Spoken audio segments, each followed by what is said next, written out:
plans. He's done a drawing of the foam wing version of the Cardinal, and he's done one of the, and he basically gives you these when you buy the plans, one of the built-up version, one of the foam version, and use these. You run them through a Xerox machine, go to Staples or whatever, make up about 25 copies, sit down with a box of pens, and go sketch out some paint schemes. Now, if you look real close at this picture, this is Gerald Champ's plane. This is exactly what Gerald looks like he's been doing, is he's laid out a paint scheme here that he thinks is going to suit the needs or suit his taste.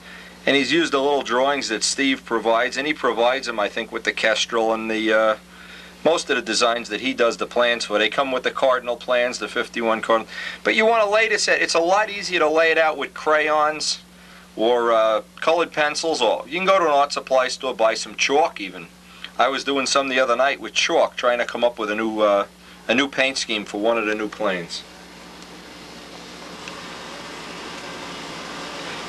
Now, there's a couple of things that are worth considering right up front before you actually even go out and put a piece of pencil to a paper. You want to get an idea, what is it that you want this airplane to look like?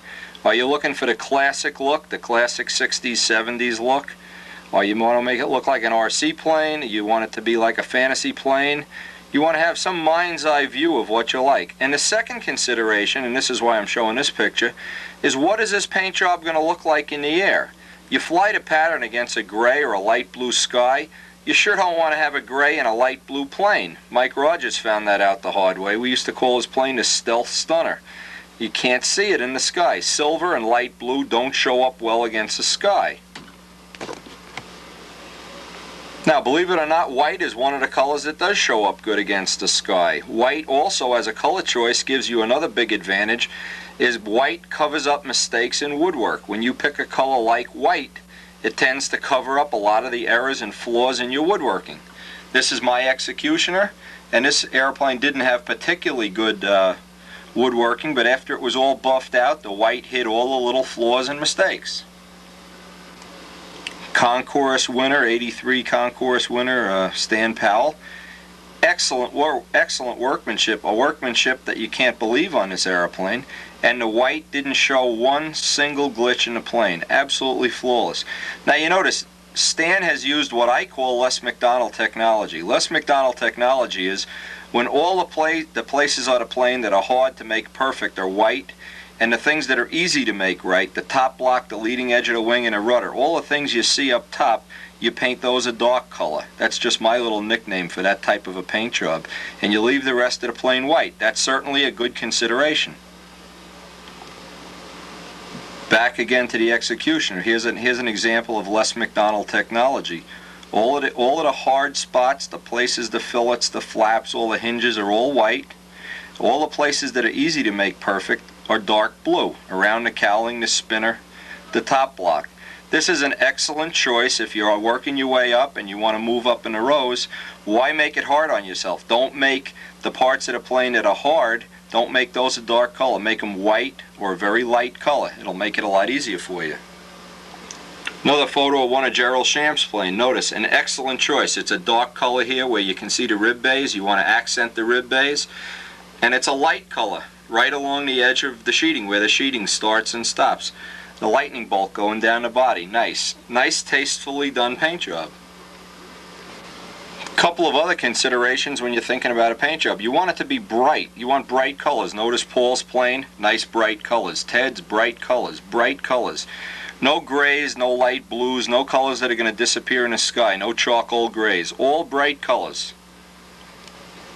Now here's an example of a light blue plane, but you accent it with enough red, bright colors, and it looks great. This plane probably looks great in the air too. Now here's one of my ships. This is the Red Baron, the 89 plane, with a tremendously intricate, hard to do paint job. If you're working your way up the ranks, you want to stay away from this kind of a tremendous, intricate, multi-pattern paint job where everything is three-dimensional. You want to stick with something basic. Now this plane had a nice look for two reasons. The lettering looked great in the air, and the shape of the wing, this cuff on the wing, tended to accent the semi-scale look of the plane. But otherwise, this was a tremendously hard paint job to do. Again, you're talking about a tremendous amount of paint work, tape work, ink work here. Just an unbelievable amount of work here. Silver leaf lettering, very hard to do. You want to stick to something basic if you're working your way up. When you get to the top level and you want to compete with the top boys, then you're going to have to probably pay the price here on something like this. Now I want to mention about colors here. This is very important. Now it's not a random thing when somebody wins the concourse over and over and over again. I'm sure we haven't seen the last of Steve Busso, Ted Fancher, Kazi, any of the people that are doing the really top quality work. And one of the things they always have in their favor is they have a well planned out paint job. It makes sense. They don't just randomly put a stripe up the body, a stripe up the wing, 4 colors here, 3 colors here. It's kind of like a classic look. Now, one of the things that I find I like in a paint job, and this is personal taste, is that the wing pattern and tail pattern match. You have a matching set of things. You don't have a mismatched set of things. Now, it doesn't have to be that way, obviously, but to me, that's one of the things that I find attractive in a paint job. Also here, the reason I'm showing this picture, the lettering here, you can see this is the this is the 92 concourse winner. The lettering is very intricate. Dave Midgley has some very intricate lettering. The bird's head, the checkerboard insignias for Greenaway, checkerboards on the tail. A lot of intricate paint work. Also a very bright color that shows up against the sky. Okay, another thing, everybody likes to have a color that they come to feel is their colors. Some people have a color red or an orange. John DeTavio you always associate with an orange plane. Bob Gieske with a red plane. I don't like to do that, and it's very obvious why. And maybe I've told this story before, but it's worth repeating. In 1984, 85, 86, 87, 88, I had a series of planes. There was about 7 or 8 of them that were all red with white arrowheads on the wing. And what I would do, and from time to time I would go to the Nats and I would put the plane out for appearance judging, and I'd hear people walking through the audience saying, Wendy didn't build a new plane. Boy, we better vote for this other plane for the concourse. At least he built a new plane. And I think it had a negative impact on the voting.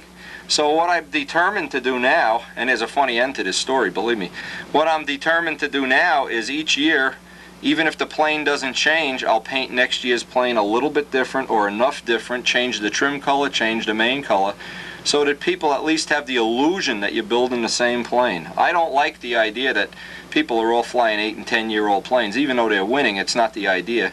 The idea is there is some excitement to having a new plane. A new plane is like a new girlfriend. It's exciting. And especially if you're married, it's real exciting. But anyway, to get serious for a minute, it really is not a good idea to year after year after year paint the planes exactly the same. Now Fancher, he's made his a little bit different each year. Walker's making his different a little bit each year. It seems like all the top people, Bill Rich, just making them enough different that you can tell from year to year that it's a different plane. And this is the funny ending to that story that I'm telling. This will be the last picture, and we'll get into actually doing some trim here.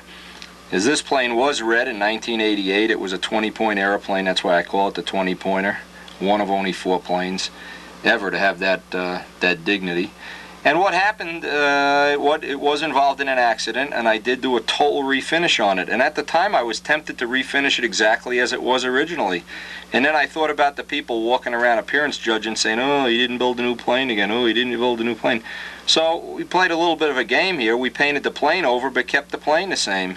And that year, I remember walking through the thing saying, hey, Wendy's got a new plane. It's a Toxic Avenger. It's green. It's, oh, man, wow, it's new plane. And it was the old 88 plane. And this plane, that year in 91, I did manage to get second place, so I guess we pulled a little bit of a hat trick on some people. But just keep in mind, those are just all the thoughts I've just talked about, thoughts to think about when you're designing your trim scheme. And now we're going to get into some of the hardcore stuff of the trim scheme. And let's hope these thoughts are going to carry through for you and be some help somewhere down the road.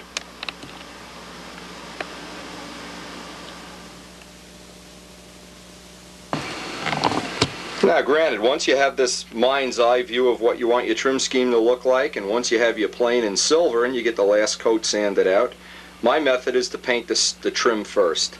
And this way you have no double paint. There's no place on the airplane where the paint is double thickness. You have one thickness of paint. And this is what helps me keep otherwise nice finish jobs at least to a minimum. You're going to save at least an ounce by not double painting the plane. Another thing, anybody that's ever been in my shop knows I have a pattern for everything. If you look up on the wall, patterns for everything. Everything is documented. Everything has a pattern. Now, these are trim patterns. This, believe it or not, goes back to 1987 when I did the first, what I'll call these an arrowhead, axe head for a lack of a better word. I wanted to have a trim design that I could set like as my trademark design, and then from that point in time, every year just change the color of the plane. That was the original plan. However, I liked the red and white so much, I wound up painting planes like that for 4 or 5 years in a row, until that uneventful time that I noticed people saying, hey, he didn't build a new plane. From that point on, the planes changed color every year, and each year I try to make them different enough that at least the people that are not too knowledgeable about the event are kind of excited about the fact it's a new plane and take a look at it. They don't just pass it by. Now, this is the pattern for the trim. You'll notice I have numbers marked on here. 3 3/8 to the flap hinge line, so this lets me position these on the wing. And by having patterns, one thing it allows you to do with patterns is you can kind of put them on in different places, upside down. You can put them that way, and okay, that's the way this is. You can kind of move them, you put them at angles, double them up, make them longer, shorter. And if you really get done and have a paint job that you really like, well, hell, you're a million miles ahead of the game. Next year you take out the patterns and you do another paint job. And it's an exact duplicate of the first one. Now those patterns come out to be, here's one that's yellow and black, one that's red and white, one that's purple and green. And we have the two planes that we're going to be working on now. On the last video we finished up the silver on the one body. We didn't actually finish it, we didn't even get it in silver. And in the last couple of days I've put the 3 coats of silver on. We're going to do a little more body work. These are the little spots we want to touch up. And we'll pick one of the planes, and I'm not sure which one we're going to work on first. And we'll try to walk you through a whole paint job, start to finish, ink lines, electrosets, whatever. Now these are all the parts for the planes above, and what I did is I bought 4 or 5 different colors of paint. You can see I have some green here, some orange, some dark orange, light orange. I want to start working on different colors, and I want to see how they actually look on the plane. So one of the things I've done, now it doesn't matter how many coats of paint you put on a tip weight box. I used the tip weight box for a test, to run a test on the paint. Let's see how it looks. Does it dry up? Do I like the color? How did it go on? Is it easy to cover, hard to cover? Well, same with the cowling. Who cares if you have an extra coat of paint on a cowling? You can sand this paint off and go do another, another coat. Elevators, I just wanted to see what this color looked like, and I wanted to see how much weight it added to the elevators.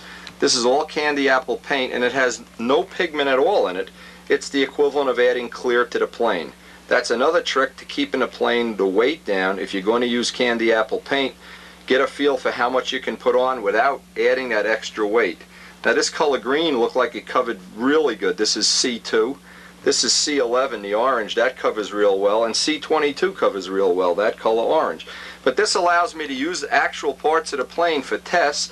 And if I don't like this color, if I decide I'm going to make this yellow, for instance, I can just sand this off in a matter of 5 minutes and paint it yellow. And then this coat will actually be part of the filler. So all this little testing and experimenting, looking at different colors back to back, looking at different colors, how they actually work in the real world, all this is the background work, the homework you have to do before you actually go out and start painting the airplane. Now, here's another picture of Relentless, and I just want to say, here's a typical thing of I wanted to look. When I looked at this plane, the long narrow wing, I didn't want to use arrowheads on it. What I wound up doing is coming up with a little bit of different paint job, and I want to put these little arrowheads in the front. So to take the little colors, I painted them out on a piece of, I believe I had some white linoleum at the time, and I did a little test, and I picked these 3 colors as the 3 I wanted to match. And then I went out, when it came time to paint the plane, I already knew ahead of time what they were going to look like. Now this is Ron Cook's Cardinal, and this looks like a real elaborate paint job. It's a 3-dimensional paint job. Looks like he obviously laid this out ahead of time, and I put a lot of thought into where the colors are going to go and which colors are going to go side to side, back to back. Now here's one of the planes. This is Joe Adamusco's Bucks Deluxe. The picture doesn't do it justice. This is absolutely, in real life, an awesome airplane. If this plane was at every Nats, it'd be in the front row at every Nats ever held, period. But notice how he picked up on the paint job. He made it all match. Everything is kind of a coordinated package, real nice. All the colors match nice. This is a super job. This is a professional job right here. There's another Cardinal. This guy named it the Blue Jay, but it's a Cardinal. And notice he thought out the paint job ahead of time. The colors, it's kind of like a matched set. The white wings, white tail, the blue fuse. Kind of a theme here, the Blue Jay and the blue paint. Kind of a nice approach. This is Russ Hunsberger's Pattern Master. When Russ did this Pattern Master, he painted this down the cellar here. He had his wife pick out the paint. He had his wife pick out the colors. A lot of times, if you're not too color coordinated, I remember Bob Gialdini telling me he was either colorblind or couldn't tell colors. Well, get your wife or get somebody who's very style conscious to pick it out for you.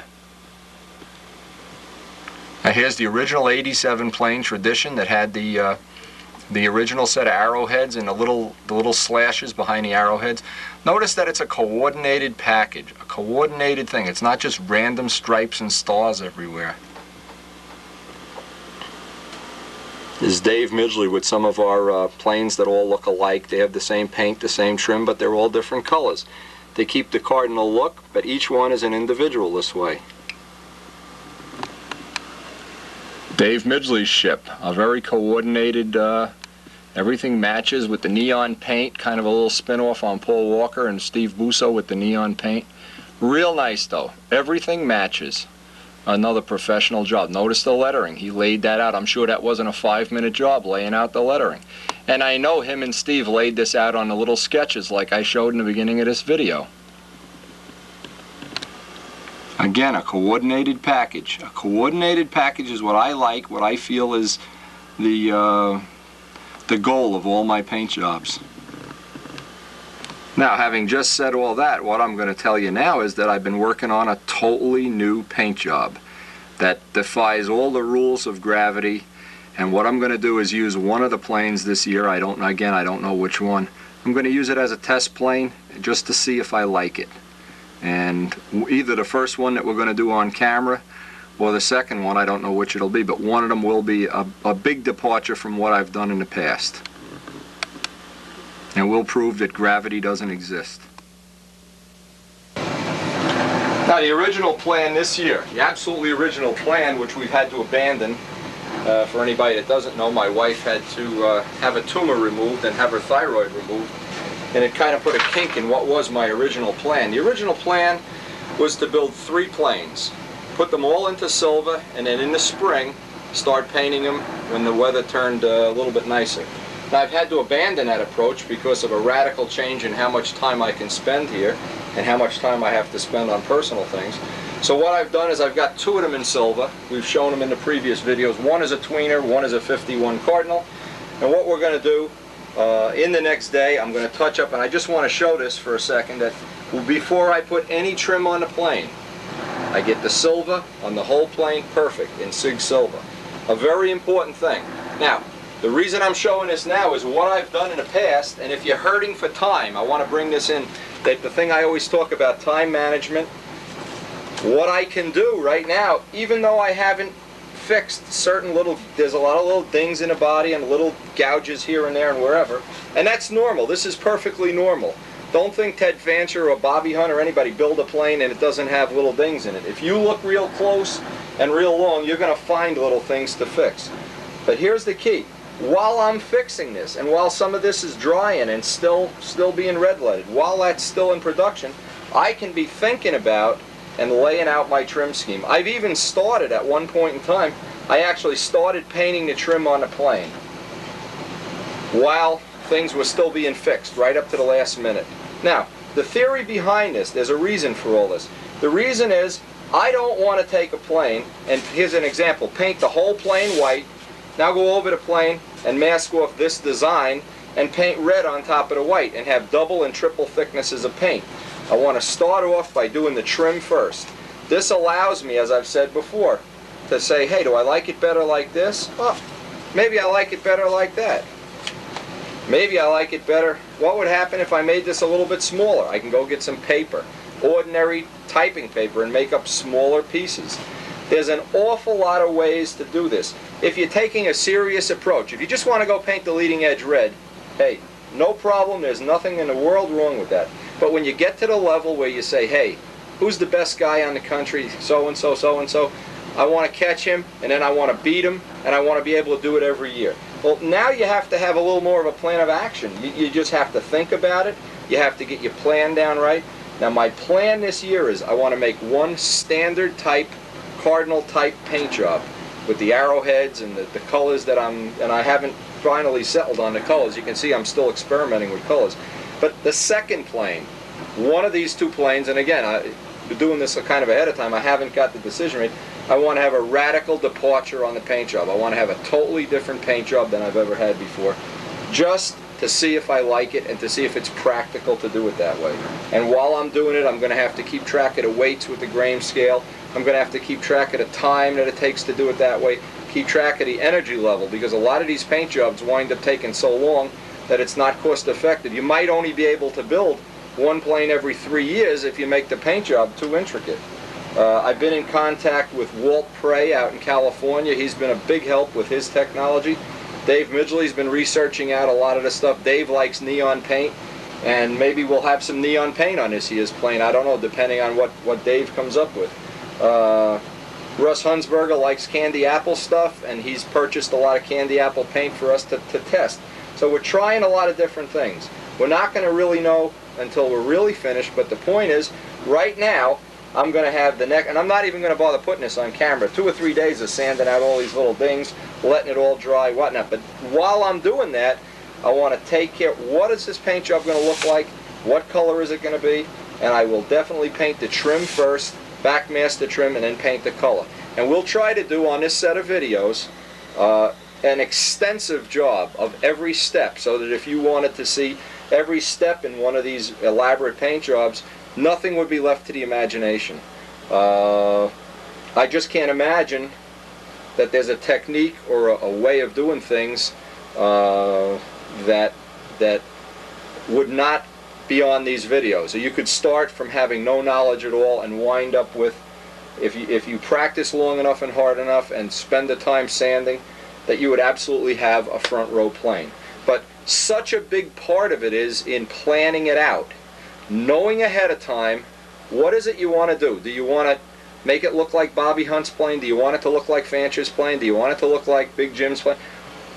You have to start out like with a little bit of a roadmap. You have to start out with a plan. You have to start out with colors. You have to start out with a mind's eye view of what you want. It's a tremendous, elaborate piece of artwork to make an airplane. It's not just like sitting down and painting your house with white latex. To get it done, that it's a classic, that it fits in the class with Ski Dombrowski and Steve Busso and Ted Fancher, to fit in with that group of airplanes, you have to put a tremendous amount of energy and planning into it. And why I'm taking this much time in the front of a video is if you realize how much time goes into this, you will not assume that I just come out here with a piece of paper, go plop, and boom, boom, and it's done, and that's the end of it. I measure out every dimension on every angle, make sure they're even, they're straight, whatever. And from watching this set of videos, I'm sure you'll have a really good chance at really improving your finishing technique. That's the goal of this whole set of videos, is to take you from wherever you are now and move you up the ladder past where I am, past where everybody else is, and so you become the front runner. You become the guy that everybody's looking to knock off come concourse judging time.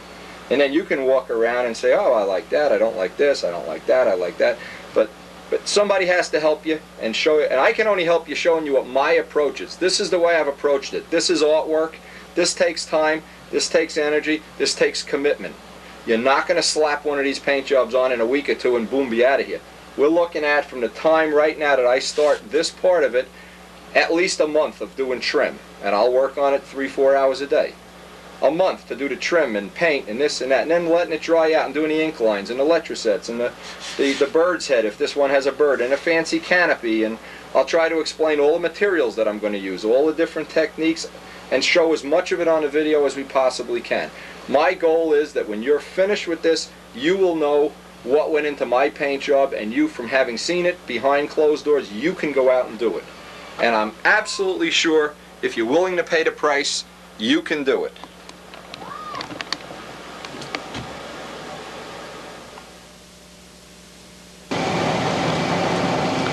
Now, just one other small thought here. One of the things I did this year, I haven't finished it yet, of course, we may get it on the video, is I made up a big master drawing, a full-size drawing of the side view, the rough side view of these planes. And what I'm going to do now is, before I actually do the final paint job on these, Midgley's done the same thing, is I can paint it with the real paint right out of the can. I can take it outside, stand 70 feet away, and see what these colors look like from 70 feet away. That's just may seem like a little overkill, but when you have to come up with something new each year, you really have to pull out all the stops. And I've made a drawing of Tsunami, I've made a drawing of this cardinal. If you look back, there's one of the yellow cardinal on the tapes, the green cardinal, the red cardinal. This is a good way to get a mind's eye view of what this is going to look like. You just take it outside in the sun and take a look at it.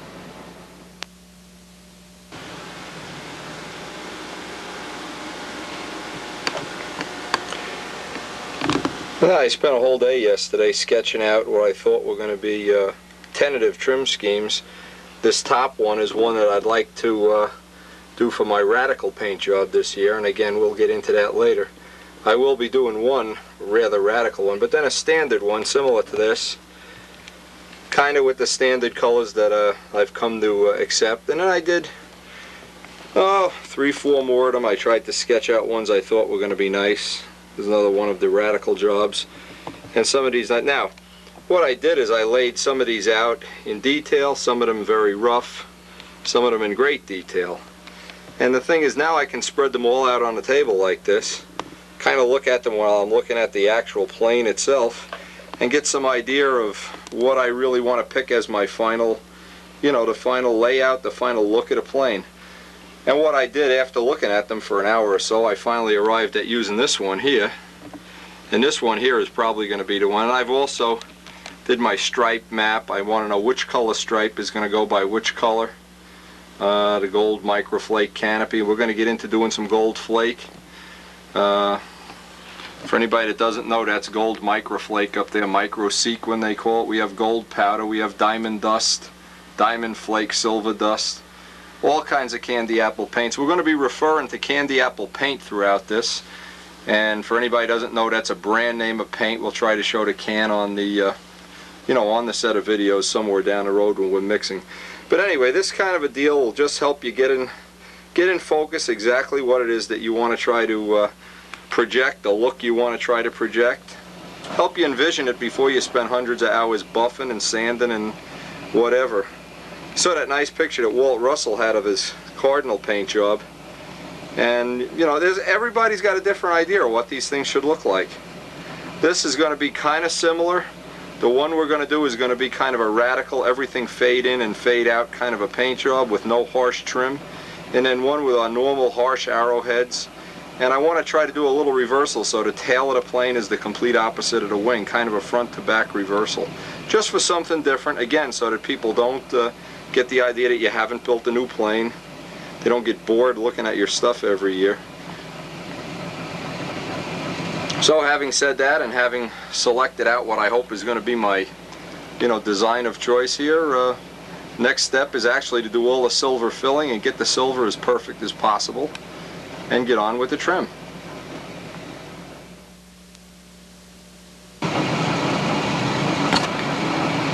Now what I like to do is get ready all my paint before I even start masking off a plane or doing that last coat of silver. I like to know, because what I'm going to do is take a little inventory of the paint that I have. These are the trim colors that I used last year, and these will be used for the stripes. The white, Kawasaki green and orange, and the candy apple colors. This is fire red. I'll be using other colors, but I just want to show what that can looks like if you go to a body shop supply. This is what you want to buy: candy apple lacquer. Lacquer only, no enamel or Delthane or any of that nonsense. Now, what I do is I make a little color map, a stripe map, so I know which color is going to go next to which color. And then what I'll do is I'll actually take the colors and lay them out with the bottle caps off. And I've already done this in years gone by.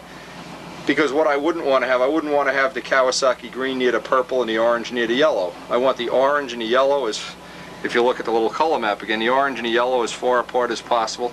And you always try to make the middle stripe white. Middle stripe white always makes it stand out the most. This is an example of some of the striping jobs on some of the planes here. And you know, you can use various combinations. You see this one, I used black in the center stripe, doesn't stand out as much. The white always stands out better. What would have been a better choice here would be yellow or bright green. On the Kawasaki green, the white center stripe really makes it stand out. So thinking these things out, I call this a color map. Get used to knowing what color is going to go what, next to what color. Now I stocked up on aluminum foil here. I went and bought the store out.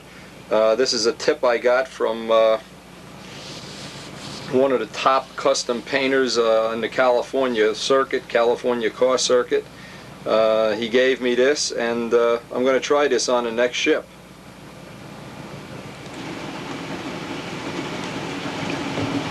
This is Walt Prey.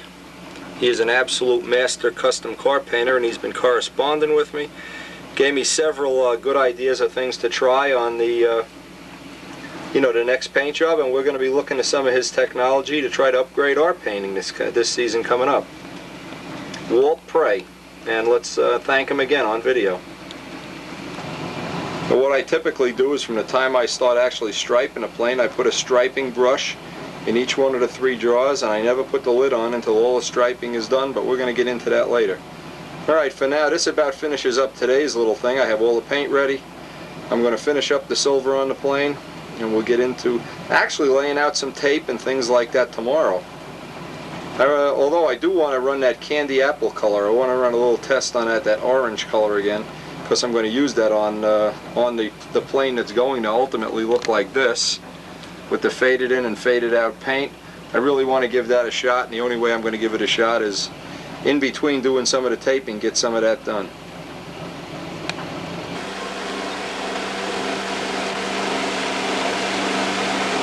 Now today's project was I sanded out all the little bad spots in the silver of the #1 plane and put on the gold candy base. And what I did, I mixed some gold powder in with Sig Dope, mixed up my own custom silver gold. This is like a brassy, bronzy color. You can see from the flaps over here, the flaps are dry and they're not golden, they're not silver, it's an in-between color. I went over to cowling, which I did the green and the gold tests on. And tomorrow's job, we'll try to get all the bad spots out of the #2 plane. This guy will be pretty much ready for the job. We want to do with him is a candy apple fade job, and I really haven't finalized that, but when we have all the little golden on here and perfect and all the little dings taken out of it, we're pretty close to that now, then we'll start laying out the paint job on this.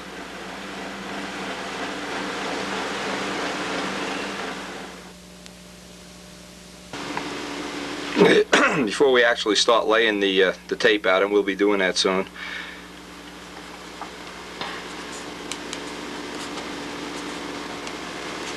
this is something that I've measured time and time again. I've measured it accurately, and I've measured it over and over again, and it seems like the weight, the colored paint on an airplane is the heaviest thing on the whole plane. It's the weight of pigmented paint. If you had any choice at all, you'd like to get rid of as much pigmented paint as possible. The trim, roughly on my type of paint design, is about 1/3 of the weight. So, the thought that I have here, and years ago I started doing this, was why paint the whole airplane, and this is the whole weight of the paint, and then add a layer of paint over 1/3 of it? Well, any fool can see that this much weight is just double. You have double paint, double weight. Well, you know, we like to cut weight as much as possible, and we don't want to do it by drilling holes in the motor mounts. We'd like to do it, or leaving the bell crank bolt out. We'd like to do things that we don't really need. So what my method has always been is I paint the trim first. If you go back and look at the Sidewinder videos, Nobler videos, you'll notice by painting the trim first, #1, it's easier. By a long shot, it's easier too. And I've already gone over this, I understand, but I'm bringing it up to a point. If you paint the whole plane silver, Well, one way of really saving weight is make silver one of the trim colors. Another way is if you lay out all your trim in 1/8 inch tape, and I'll just simulate the tape here, and then paint, let's say this side is red and here's the trim is white, just to make some colors up, and you peel out the tape, all you'll really have is a little ditch here to fill in with clear. And putting a little bit extra clear on a plane is a lot better than putting a lot of extra paint, but by doing this you only have one layer of colored paint on the whole plane. And that little ditch, it's an insignificant amount. Plus you also, it looks a little slicker when you have the little silver stripe around it. And that's one of the things I've done several times already. Well, we're thinking about things not to do. These are things not to do. Is paint the plane red and then try to put white on top.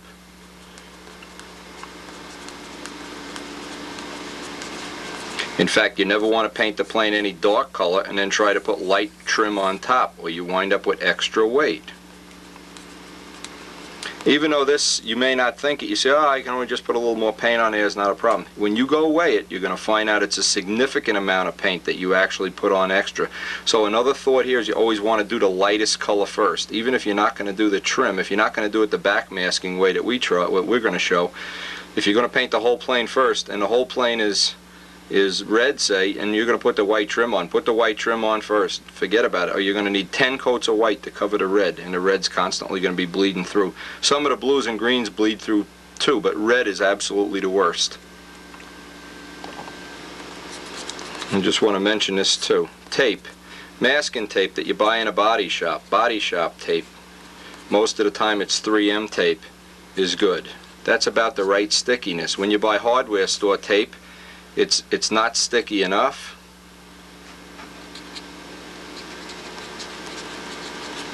That's hardware store tape. You'll find out all tape is not created equal.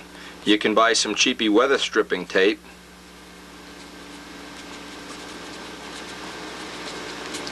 It looks just like masking tape, except the glue is very, very soft, and this will bleed through. You definitely will have a problem if you use weather stripping tape. Okay? Now we're going to try the way on this, an 1/8 inch tape. When you go to do 1/8 inch tape, you want to have some 3M tape, that's normal masking tape, 1/8 inch fine line. It's green. This makes great straight edges. This makes great very tight curves.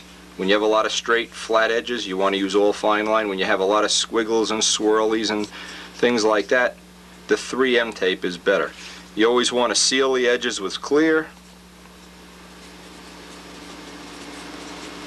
with a coat of light coat. And I brush on, this is the last thought here, and then we're going to get into it. I brush on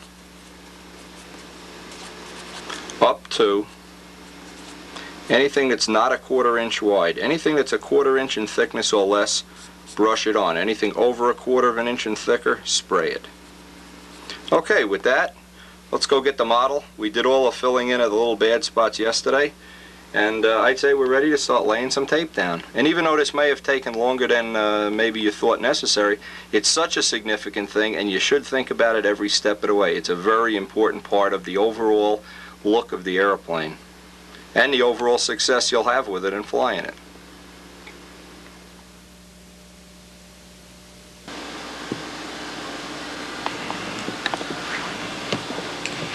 Okay, here's our ship with the last coat of silver on, and at this point in time we're going to start laying out the tape. But again, remember, you don't have to stop touching up little spots, and I've just walked around here, and this is after about the 5th time of touching this up. I notice there's a little spot right up here I want to touch up. There's a little spot inside. You always have to look for reverse curves. And even as you're doing this, as you're going through the whole process of trimming a plane, keep your eye open for little dings, little spots you can fix, and then just touch it up with the silver.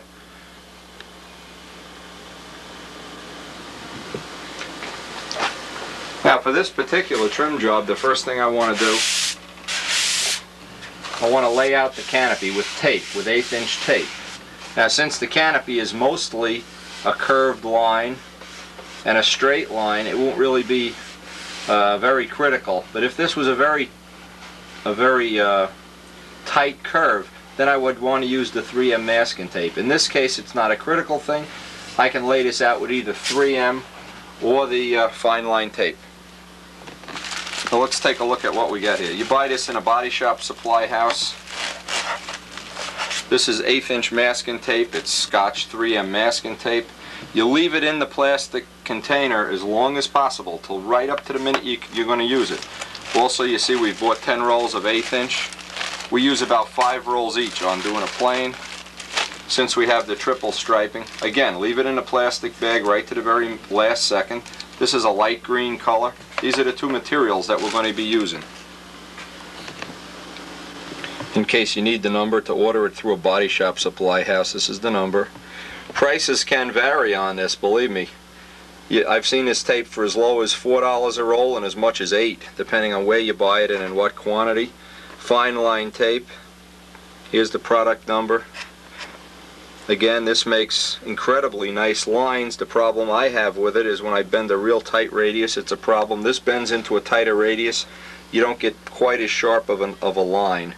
So you kind of mix and match here, and that's okay too. You find out where you can use one product and where you can use the other, and you can watch right on the video. We will be doing that.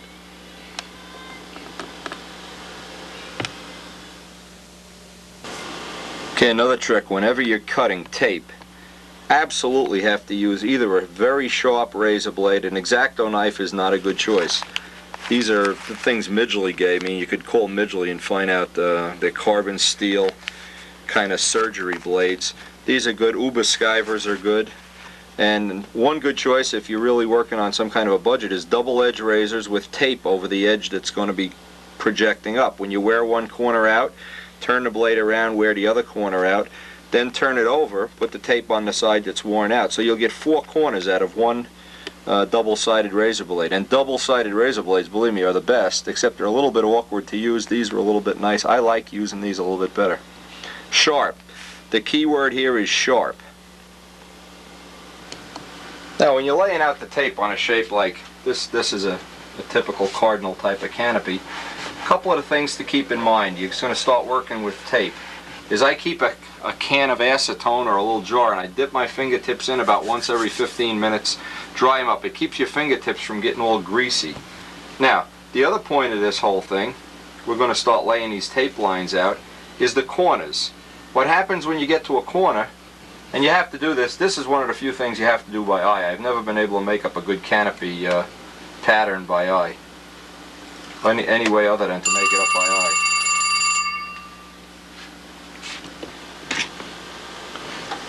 Now, the only way we really know and we're really happy with this is we look at it from a couple of different angles. Look at it right from the top, see that it's equal going this way. Look at it from the side view, make sure we have the shape that we have envisioned in our mind, that it's kind of equal. You could measure the height down the fuse side, see if it went down the side the same. That would kind of give you a little reference line. And then what we do is obviously put the last coat of tape on it, and then another layer of tape right next to it. Now this is something we're going to be doing for the entire, and this is a little difficult to show up close. We put up 3 layers of tape, as you can see right here. One back to back, right to the other, with as little space as possible. Okay, now with the with the 3 pieces of tape there, now we just need to pull out the middle one. And we have the stripe, the initial stripe that we're going to do. If you can see what I'm doing, I'm pulling out the center piece of tape. I'm just using this. Now I can use this piece of tape over and over and over again. I don't care about the stickiness here. I can kind of press this down with my nice, clean, dry, acetone dipped hands here so I don't get grease and build up layers of silicone. And that gives me a spacing of 1/8 of an inch. Now I can take the same piece of tape, if I don't want to waste tape here, and just use this for a spacer. Get it nice and tight, because again we're going to be backmasking quite a bit. Part of the appeal of this type of a paint job is the intricate striping really does, in my book, adds a lot to the overall effect of a paint job. When you just have a white airplane and it's got red trim or black or whatever, and there's nothing in between, it's the striping in between that makes it a little sexier, a little nicer. And come time to vote for the concourse, it may make the difference. Alright, and that's the technique we're going to be using over and over and over again. And once you can envision that in your mind and realize how we're going to do it, we don't have to trim this end because this is going to come off, but we'll do it. And you can see I laid a razor blade, lay it on the tape, press it down, and just pull up the tape. Got a little piece that's sticking out here. I'm trying to do this without getting my hand in the way, that's the problem. I can kind of razor that off. Then where the two shapes join, the two choices you have is you can make a cut and then match it up, or you can press it down. Either way is really okay. Press that down just a little bit. Don't press so hard that you get it into the wood. And now what you have there is half of a canopy laid out and ready to go. Just shown from another angle. Now the next step is just go around the other side of the plane and do the other side. Now as I bring the two lines up together in the front, rather than bending them, I kind of let this become a flow into more of a point, and this is going to try to hopefully match what we're going to try to do over at the wingtip. We have the same type of a shape in the wingtip.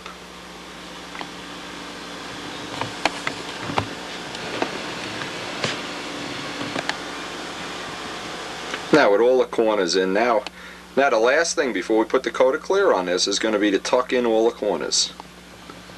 In fact, you know what I want to do? I want to show this on the macro lens, try to show it close up of the two different ways of doing this. This may be a significant thing here.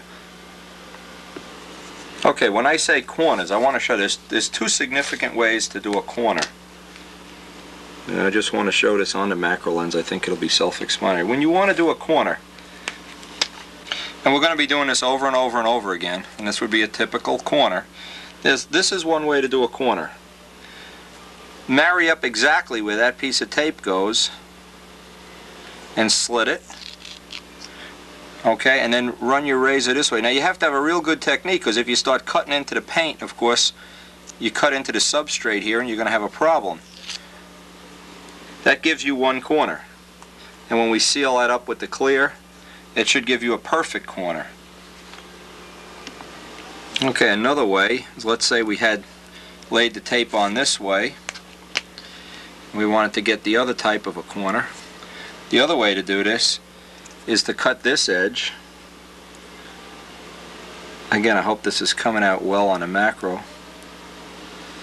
Is put a slit in the tape that way. That gives you the edge. That gives, and then this. Again, you have to practice this so you don't go down into the substrate. Okay, now you need to take the other edge of the scalpel of the razor and press this corner down, or else paint is going to leak right underneath the tape. I don't really like to use this, although I do sometimes. The other way is definitely better, because now with time this little piece of tape picks up. You see we have the tape come down, it goes up over the other piece, and the paint will leak underneath it and you don't get the nice razor cut edges. Another thing you're going to see, from time to time you're going to be watching a video and see the tape just build up on my shirt. As I peel tape up, I just stick it right to my shirt like this, just for a place to store it. Otherwise it winds up all over the table and the bench and everything. Your t-shirt is a good place to, especially if you have a nice big belly like I do, you can store that tape. Okay, the next thing we go look at our color map here. Okay, on our color map now we try to envision the canopy. We've decided we're going to make this canopy green. So we're going to leave out the green stripe. I don't want to have a green stripe by a green canopy. So we're only going to have two stripes. There'll be a white one and an orange one. So the first thing is going to be, we'll take what we have right now, will become the white stripe. The white will go against the green, and then the secondary stripe will be orange. So having this little color map of which color goes against which color, having a little sketch, it's all going to be a very handy thing to have in the painting process. And I have screwed this up. I have gone and laid out the stripes, painted the stripe in white or green or whatever, and said, oh God, it's the wrong color, and then had to go over it and hope nobody noticed. Anyway, so we're going to do this. Going to get out a little jar of clear and a little striping brush and put on a little layer of clear around this, and then paint it the first coat of white. Alright, now I want to go through our box of brushes, and we want to take out the thinnest brush we have. Let's look through, and these really have some wear and tear on them. This is a very thin striping brush. We'll use this for the clear. do the edges. And then we want to have one brush for each color. And since the first color is going to be white, let's try to find one that isn't all slimed up. Now we want to use striping brushes. This is important. Use striping brushes. Don't use the, let's define this. 1 second here. Okay, this is not a striping brush. Notice the hairs are short. A striping brush has long hairs. The idea is you can put one stripe down with lacquer. These are called striping brushes. They're made specifically for doing striping. This is made for doing lettering or whatever, some other kind of work. You want to use all striping brushes for this, so we'll get rid of this guy. So what I do, I lay out 5 brushes. Now I look for whichever one looks like this one here, looks like the hairs are the thinnest in it. This is the one I'm going to use for the clear, because I just want to put a thin bead down. Then I'll find the any combination here for the white, the green, and the orange stripes. And I'll leave these brushes right in the jar from now until the time that we're actually finished. I will never clean these brushes unless I'm going to go away for the weekend. These will stay in there for the whole duration of the trim job.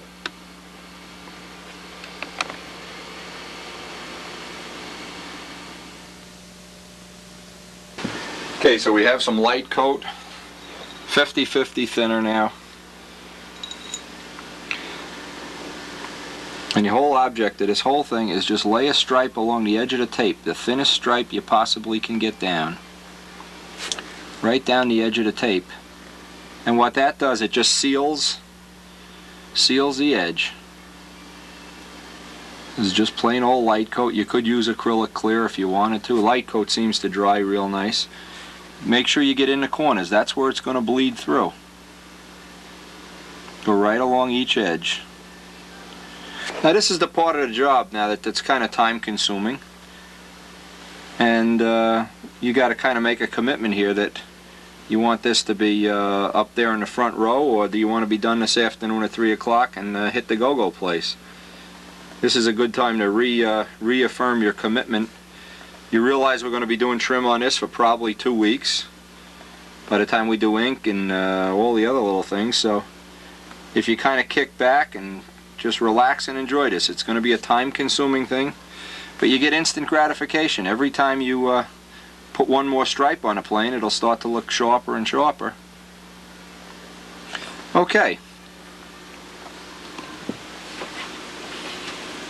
Now, from this point on, too, instead of what I would suggest doing is get a coffee can, fill it up with thinner or retarder, and if you're going to not use a brush, say, for overnight or for a couple of days, you could clean it and put it in there, but right now my favorite, favorite thing is I just like to leave the jars uncapped with the brush right in them, because during one phase of this there's going to be a touch-up phase where no matter how careful you are, there's always little spots that are crooked or that you miss or whatever, and this way you have the brush handy. You don't have to open a jar, wet the brush, clean the brush, put it away, open it up, take it away. Now, before we actually start painting this stripe white, and this will be the first stripe, we want to mix up some white with extra pigment. If you start putting stripes on with paint that isn't either decanted or has extra pigment in it, you're going to wind up putting 5 coats of paint on. And then the tape lines are going to be so thick and gawky, it's going to be terrible. So the first thing you want to do is get some white, in this case, put in some extra pigment. The extra pigment lets you cover it. And the way you tell if you have the right amount of pigment, the way you can tell is if it takes 3 coats. If it takes 3 coats to do a stripe, if it takes 2 coats, you have too much pigment in the paint. If it takes more than 3, you don't have enough. If it has 3 coats, when you put the clear on, it'll flatten out and nobody will ever know that you brushed these stripes on unless you tell them. To spray something like this is ridiculous. You can brush on anything reasonably up to 1/4 of an inch without any problem at all. So getting the consistency of the paint. Let's see if we can do this on a video. I don't know if you can see the consistency of the paint. It should be dripping and drooling off you. If this is too thick, you have to be able to flow on a stripe.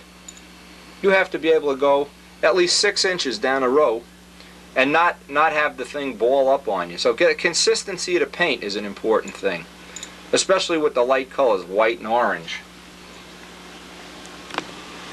Okay, this is a can of raw pigment, and we're going to add this to the white Sig Dope until we have the right consistency. I'd say the mix should be roughly 25% raw pigment and 75% SIG dope, then thin it out as much as you want for striping. Usually it'll be 60% thinner. When it covers in 3 coats with the striping brush, it's exactly right. That's a good ballpark way to tell if the consistency is right. Now this is where it's handy. Of course, your girlfriend or wife has been saving you all these jars. When you put that extra pigment in, you really have to stir it up quite a bit. And then look at the consistency. Let's see if this looks just about right. Of course, there's a little bit of a trial and error thing. And of course, if you have to, do a little test. Go put some tape out on a piece of linoleum or a ceramic tile. And when you have it just right, 3 coats cover, that's exactly the right amount. When you add this extra pigment to the paint, it really has an awful smell too, so don't let that bother you. If you can, get a fan on. Raw pigment has a terrible smell.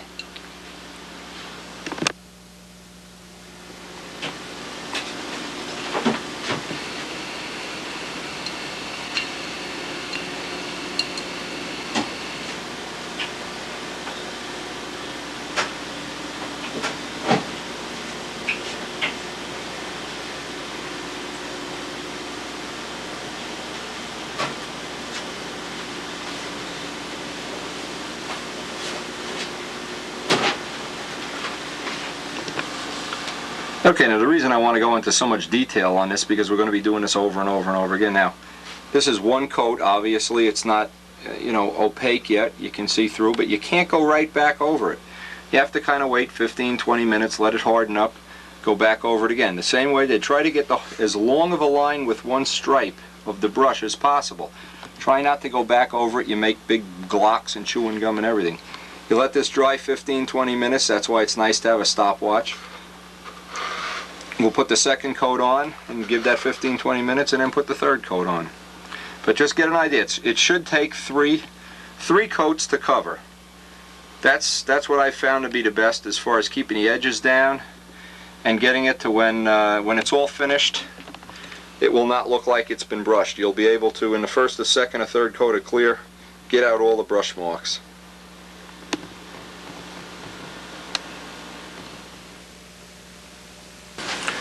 Now this may look like it's like very difficult. If you take a little practice on some pieces of linoleum, practice on an old plane, practice on something, you'll find out by holding the brush 3 or 4 inches back, you can just lay a stripe right in between that tape. Even somebody who isn't artistically inclined, which I'm not really artistically inclined, can lay in a pretty reasonable stripe without a lot of practice. And once you learn the technique and you get the paint consistency right, you can fill up a whole plane with stripes in a couple of days. You can do some pretty exotic lettering, that's for sure. You can do some pretty exotic paint jobs. Get right up there with the Bussos and Midgeleys of the world. Really concoct any kind of a paint job that's in your mind. I'm real careful up by the points. Anything that has a point, I like to really make sure I get right up into the point. That's what's going to set the first couple of planes apart from the ones in the 2nd and 3rd row, is the edges of the paint. Every single judge at every single appearance thing I've ever looked at rubs their fingers over the edges of the paint to see if the edges are straight, smooth. Seems to be a dominant thing they look for. Alright, now the next trick is give this 15 minutes to dry and we'll put the 2nd coat on.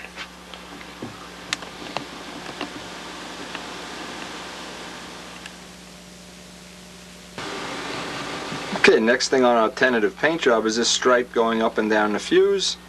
So what we do, I want to have about the thickness of a piece of masking tape, so I've taken the tape. Rub it on your own t-shirt or on a blanket. That's another thing. Any tape you're going to take off right away. This way it won't pull up the paint. I've laid it out on both sides of the fuse, and then I look down the fuse to see that they're both equal, that one isn't crooked or whatever. I don't want to have one stripe this way, one stripe that way. They both exit and enter. They pick up the line of the canopy, and now I'll lay out the tape the same way I did for the canopy. And once I lay out the first piece of tape, again, it's always good. Rub this against your t-shirt, get rid of some of that extra glue. And we won't need that for a few minutes. We can just get rid of that. Now we have the layout of the stripe.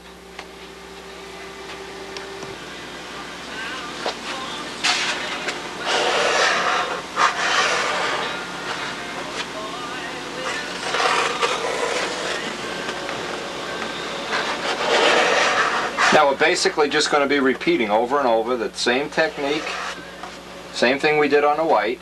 We'll give that another 5 minutes and then we'll let that dry.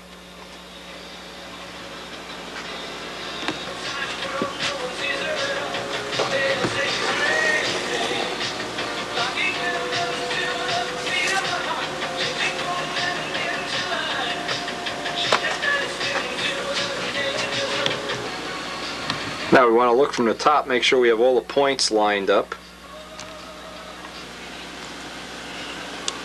Because this top block is one of the focal points of any cardinal, you want to have all the points meet right on the very top. This razor edge goes right across the top block. This kind of defines the personality of the ship.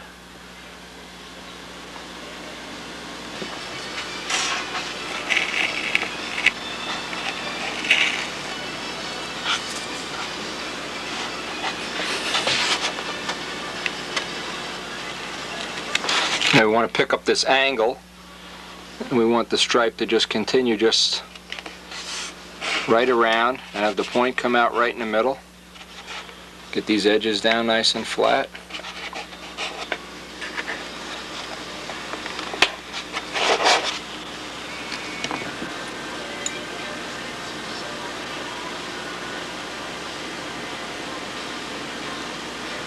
Now get all this striped off. Now, because this is going to be the first stripe in the sequence, this is going to be the side that's against the purple. This stripe will be orange. So now what I'll do, I'll open up the orange jaw, put the brush in, let this dry, and then lay out this as an orange stripe. Now it's real handy. I have the paint left over from painting John DeTavio's Falcon last year. And this is a color orange. It's very bright. By the way, if you want to, this is acrylic lacquer. This is a color that's made for Brockway trucks. It's Brockway truck orange. Their orange and their yellow are about the most bright, happiest looking colors of all the colors that are in the car book. They generally don't paint cars colors like orange, so you have to look under trucks and motorcycles, ski-mobiles, whatever, and pick out a color that, you know, suits your needs. Now again, we're doing the same test. Even though this is spray paint, this is probably going to be a little thin. If the paint gets a little thin, what you do is you let it sit overnight and pour off the top and dig down, because any acrylic, the pigment sinks right to the bottom in a matter of a half an hour. You have to keep pulling the pigment up off the bottom. Brockway truck orange, John DeTavio orange. But you want to try to get, remember that thing about bright colors against a blue sky. All the colors should be bright. Grays, charcoal grays and stuff are out.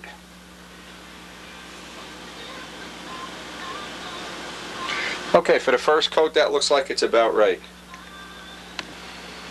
Now this is what my little work table looks like right now.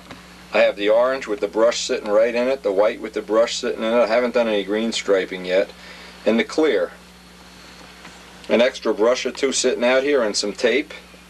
And a can of thinner ready to go in case I want to clean a brush. And this is going to stay open now, and just the way it is. I mean, what I'll do at the end of the day, I might do that. But as far as cleaning the brushes every 5 minutes, I don't think it's necessary. Now, want to walk over. This has been drying for a few minutes. Let's get on the macro lens and take a look at this. This is one coat of orange. Now it looks like this is a little too thick. It's covering too good in one coat, so I'm going to put a few drops of thinner in that orange. Now probably the reason is because this orange is a year old now. We didn't paint John's plane. We painted it a year ago. The white has 2 coats on, and we're going to put the 3rd coat of white on. Now we're going to start doubling up on these coats. We can do this and this at the same time. We just leave the fuselage hang off the end of the table like this so we don't smudge up the bottom of it. Now is when it comes time to start thinking about your time management, because you can be putting the 3rd coat on the canopy stripe, and I really don't feel good about pulling off the tape for 24 hours. All tape should stay on until tomorrow morning, and I don't like putting tape over freshly laid down paint for 24 hours. So wherever we finish up, we'll try to get 1 stripe on the whole plane today, and then maybe go over and work on a gold guy for a little bit if we still have time. We'll see how much mail comes today. Again, time management now is going to be a factor. We don't want to waste a lot of time. I want to get all of the one color stripe. I want to hopefully get all of the stripes one color on the ship today. That'd be a major accomplishment. Tomorrow we'll come in and lay out the second stripe.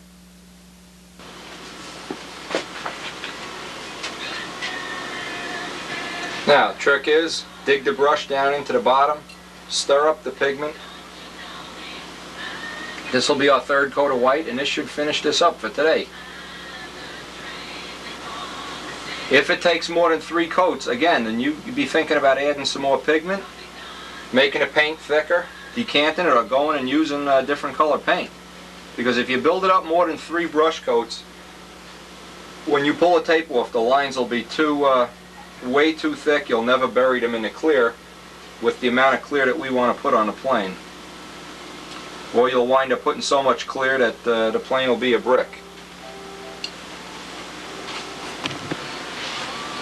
Now, a lot of times when I script up the video, I leave something out that I really wanted to include. So a lot of times there'll be some part of this trim job that is out of sequence or whatever. I'll be thinking about something. I try to think about it ahead of time and write myself up a little script of how I want to do this. It's very time consuming, so I don't leave out steps or things that might make your job a little bit easier. I mean, my dream come true would be if someday every single plane was in the front row. That would just be unbelievable. You know, another thing I've said before is I don't agree with Ted Fancher that having a beautiful plane is not an important thing. If you're working your way up the stunt ladder and you want to be taken seriously, or you want to move from being a top 20 flyer into the Walk of Life, having a beautiful plane is going to definitely be a help. The nicer you can make the plane, the better it is. It's your advantage. It's never to your advantage to fly a plane that's mousy or not colorful or not creative, or it doesn't set you apart from the crowd. It's an important thing, and trimming a plane, this part of it is important.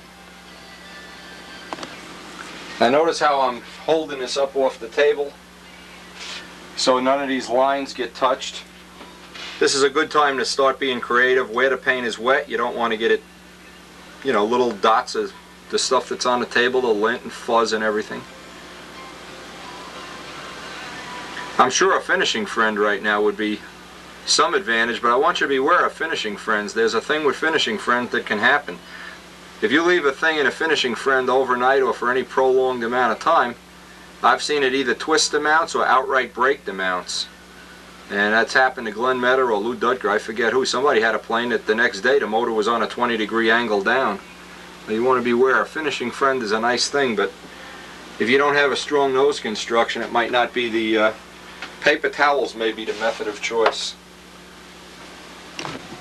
Okay, while all that's drying, I want to get out that, I've already shown these on the video I think, these patterns, and I want to start laying them out and getting a look at, each wing shape is a little different, each tip shape's a little different, so I want to start planning out how much of an angle I want to have in my axe heads this year.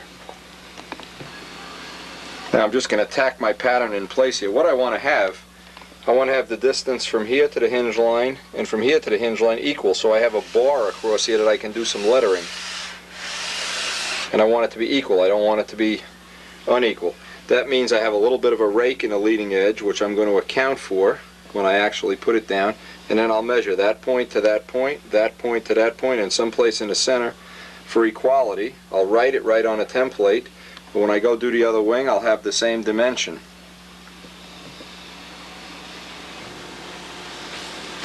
Now, all these little holes that are in here, just put a little bit of tape. I can get my dimension here.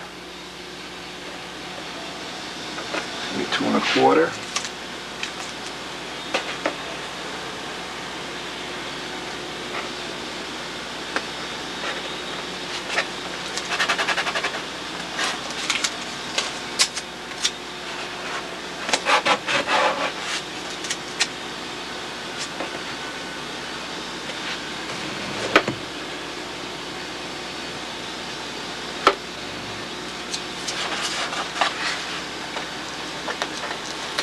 The idea is to make it symmetrical so we can go back and measure 2 1/4, 2 1/4. Okay.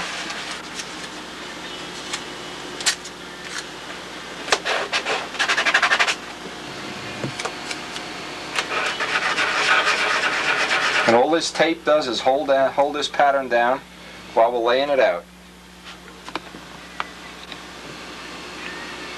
Okay, here it is laid out. I'm just going to outline it with 1/8 inch tape. Okay, now what I do, I check the dimensions, that everything's equal. My point is 1/8 of an inch from the fuse. And then I just extend. Let me show this.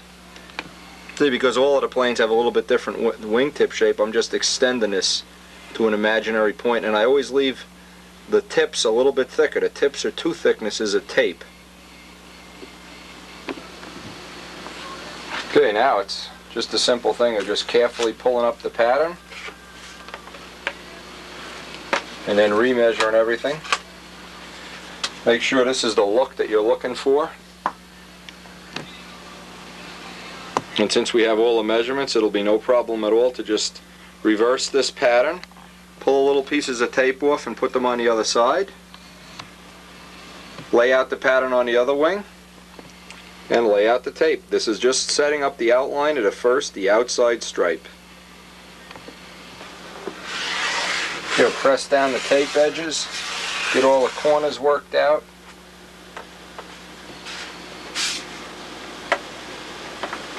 Since this is going to be the outer tape stripe, it isn't important that the outside edge be nice and neat. We're only working on the inside edge. Okay, now we're going to lay out the same thing. We're going to lay out the 1/8 inch tape inside, put the inside stripe, and pull the middle one out. Now out at the tips, I want the stripe to be twice the thickness, so I just put an imaginary point out here, and I'll double up that so that these come to a nice tapered point. That's the look I'm looking for. Now we're getting the end of the third stripe of tape here. Again, we're just pretty much repeating what has gone on with the video of the canopy. That's why I wanted to show it in detail. It takes a little practice to get the curved sides laid out nice. Straight lines are real easy, so if you're doing a basic paint job, or if this is one of your first real full finishes, stick with all or as many straight lines as possible. Okay, now it's just a question, just like we did on a canopy, pulling out that middle piece of tape. Out at the tip here, we know it's going to get thicker.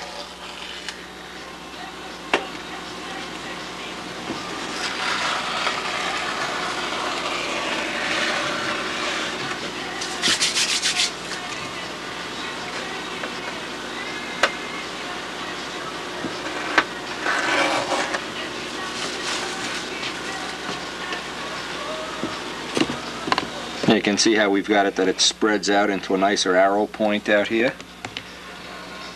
We have that whole first stripe laid out now. Same technique we used on the canopy. Now we'll press this all down. Again, we're cleaning our fingers every few minutes with the acetone. Black or thin as alcohol, anything. Just keep them clean.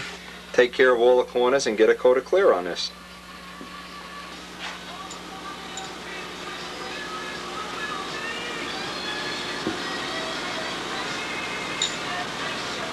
Now if you see now we've been doing this about 3 or 4 hours, the paint's starting to get too thick, just add a couple of drops of 3608S thinner.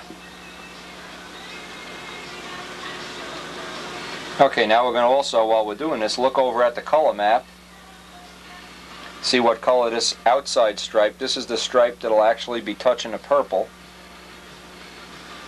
Go look at our color map and our little drawing and see what color this stripe is going to be. This one is going to be orange, so we already have the orange opened up. We're in good shape.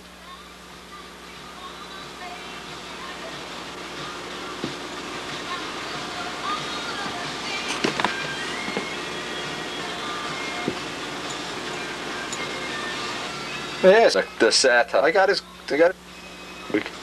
fault, you know. I tried. Yeah. Sure on following up on. And somebody got it until after it had. Okay, we have two coats on this now. Unfortunately, we have to run down to the machine shop for the rest of the afternoon. We won't be able to finish what we did, but we'll pick this up tomorrow. And while I'm out, I'm going to get a new bed sheet. This bed sheet is all full of lint and dirt and dust. I'll see if I can find a bed sheet down at the house. So, pick this up tomorrow, and we'll see how much more of this we can get done.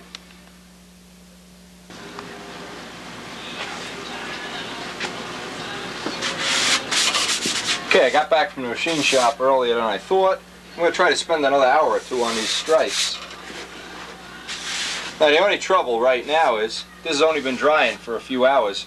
So rather than fool around over here, I'm just going to work on this one. I got the new sheet. Karen generously donated a set of old bed sheets to our cause. And we'll do the same thing now. Where's that pattern? Well, what you have to do with the pattern that you've made up, you got to reverse it, take all the tape off, so you can get at the little places that you're going to tack this down.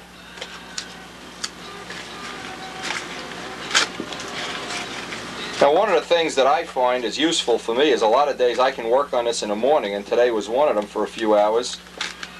Then I go down to the machine shop and do my work. I come back down, and I'm nice and refreshed now. And I can probably put 3-4 more hours in right now.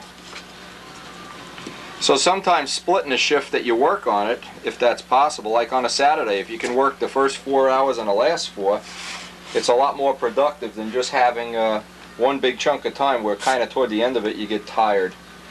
All right, now I'm going to take my ruler. I know the dimension this has to be.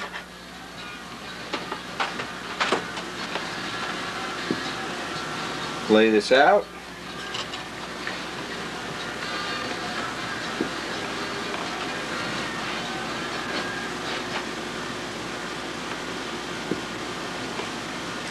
And it takes a little time. And this needs to go up toward the fuse just a little bit. Once I find the spot that I want it, I'll just tack it down with some, this tape is not too sticky.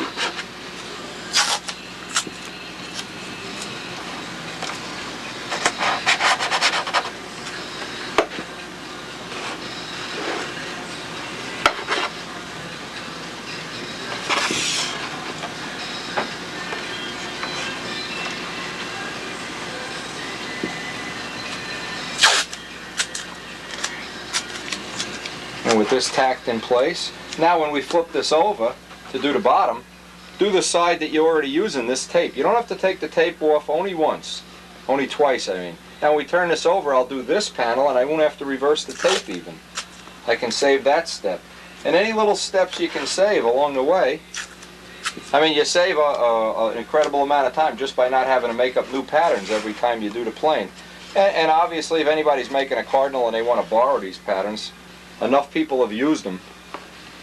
Be my guest, borrow them and make a set, you know, from cardboard or whatever, art paper, craft paper. Okay. Okay, all that's left is we're basically going to repeat what we just did on the other wing. And that'll get us started.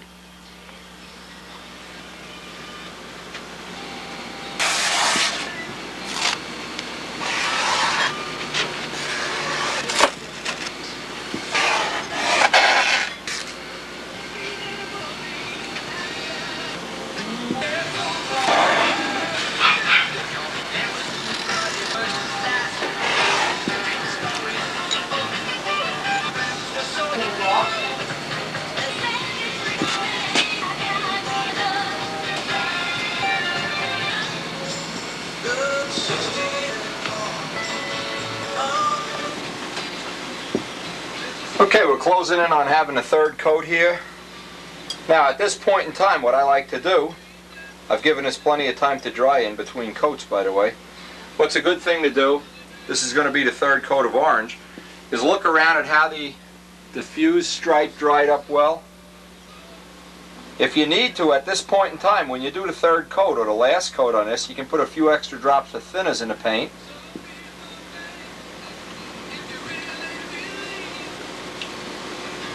Now remember, you should get at least 6 inches every time you use the striping brush. You shouldn't get short little abrupt strokes or you're going to leave a lot of brush marks.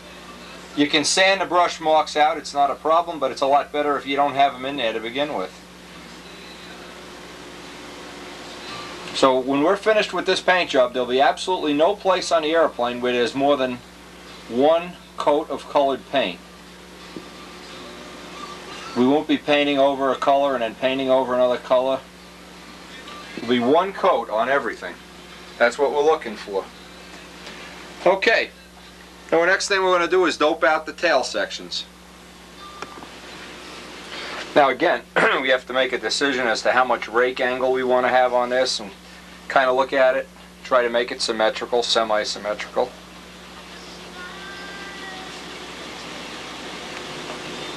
And a lot of this is just interpolation. We just try to do this by eye more than anything else.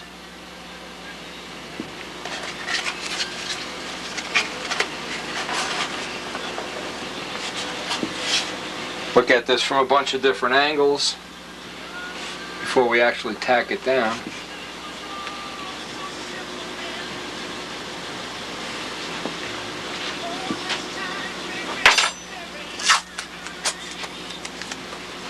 See, the thing here is, once you have the idea in mind, once you have an idea of how to do this, and I assume you'll have that by the time you're finished watching this set of videos, you'll actually be able to go out and create on your own a lot of different ideas, a lot of different thoughts.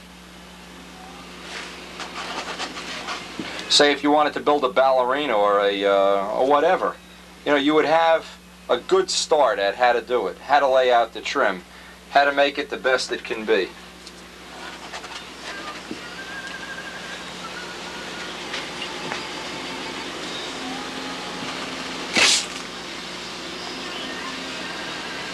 And we're pretty much just going to duplicate what we did on the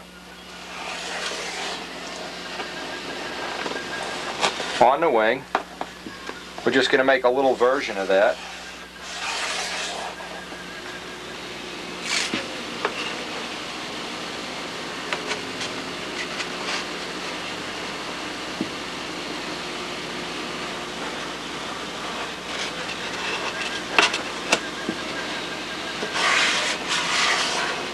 Now we'll just go ahead and tape this all off.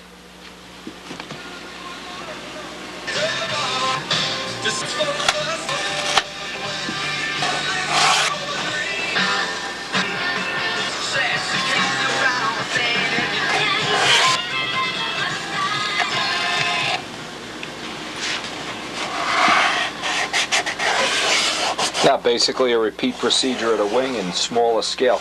Now let's just consider one other thing here before we do the clear on this. Now according to my little drawing here, because the back half of the plane is going to be yellow, we want to have the green stripe on the outside. In other words, we're reversing everything like a mirror image. So with that in mind, we'll get out the green paint, mix it up, and do the clear and the green on this. Good time to just remember, get all the tape edges down, get a nice thin coat of clear on here.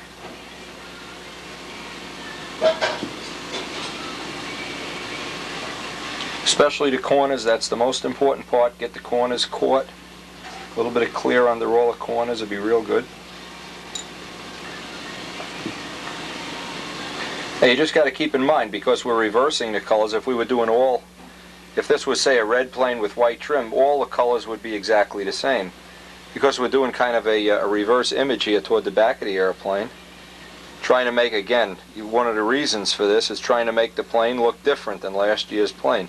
Even though we want to use the same color combination, we want to make sure that the people have an idea that we have built a new plane. We're not sitting on last year's quarterback or anything like that. And what it does, it gives each plane a little bit of its own identity. We don't want to have all twin sisters here. We want some to have their own little personality and whatever. Alright, we're going to mix up the green.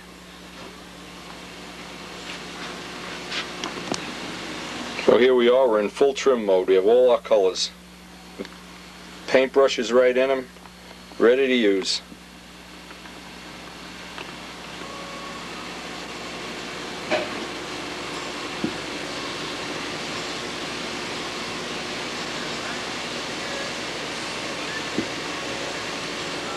better get your buddy to help you.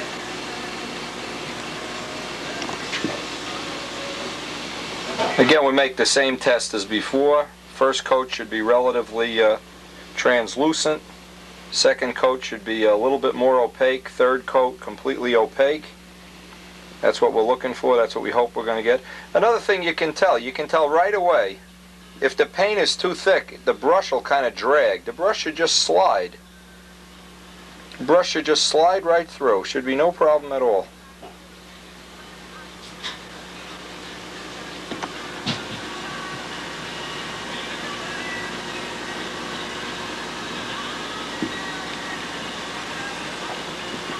It won't take long and you'll get a good feel for just how thick the paint has to be. It's kind of a critical thing. When you can lay on a 4 or 5 inch stripe in one shot. This, by the way, is Kawasaki green, the motorcycle paint they use to paint the Kawasaki green race bikes, the dirt bikes, and the road racers. Available in all body shops, not a hard color to find.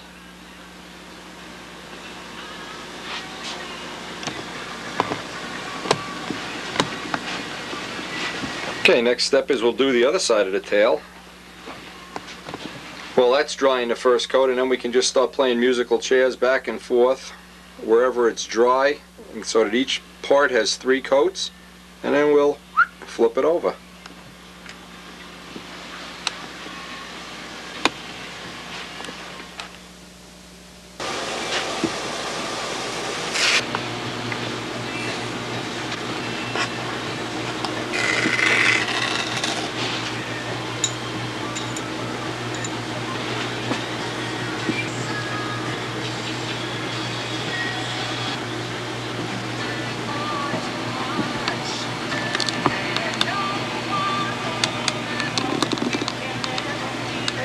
Okay, the only thing left to do is put the second and third coats on the green, and we'll do that off camera.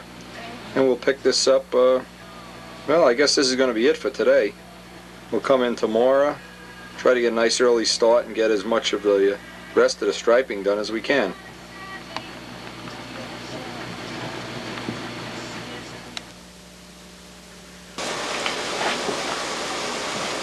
Last night I finished up all the striping, the green.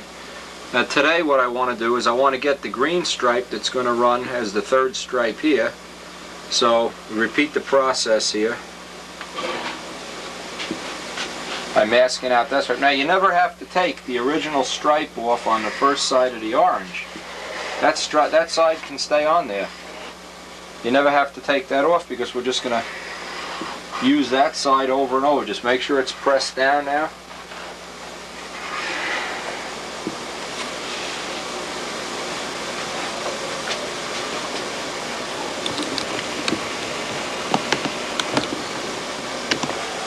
We're actually going to use that edge of the tape now to make this stripe green. Then when we pull off the middle stripe, which will be tomorrow, and we'll tape this side and paint the center stripe white. Now one of the choices, if we want to, we could always leave that stripe silver too. So this way we've gotten 3 stripes in with the minimum amount of tape that's necessary.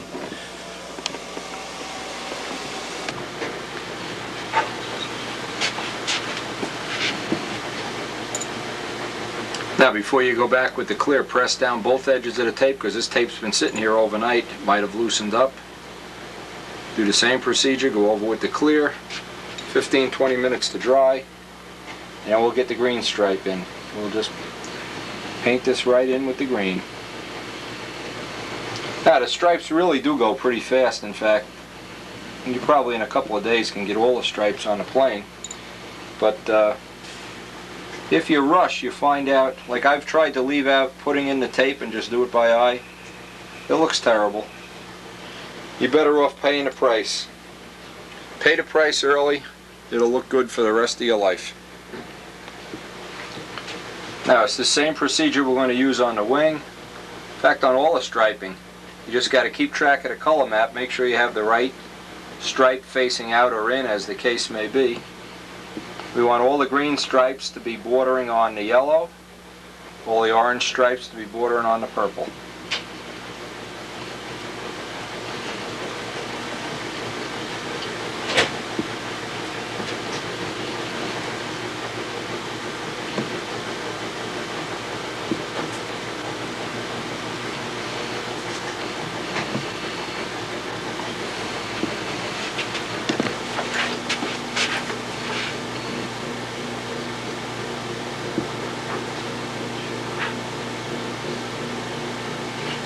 Now, one of the things you can do when you plan your paint job out, or plan your free time here that you're going to use on this, try to get it so you always can be working on something. You never get to a point where everything has to dry and you can't work on the airplane. Now, while we're letting this first coat of green dry, while this is drying, we're going to mask out the green on the top of the wing.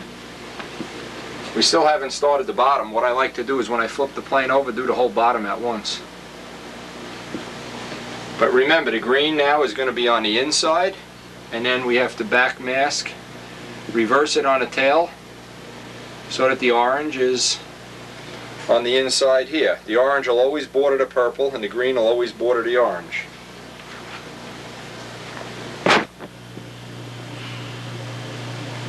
Now tomorrow, or whenever we get to it, we'll pull out that middle stripe. In fact, we'll pull off all the tape, and then we'll just put 2 pieces of tape around the center, and do that with the white.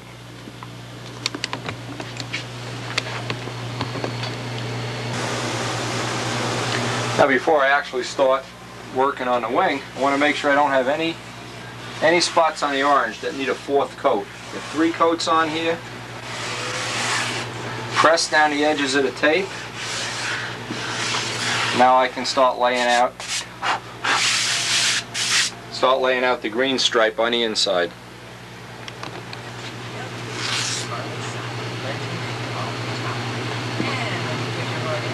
Now, the one thing you have to remember is when you get out to the tip, you have to leave yourself. I just did it wrong, in fact. You have to leave yourself double the thickness of tape at the tip. As if I haven't done this before. Anyway, if you forget this, it really is frustrating.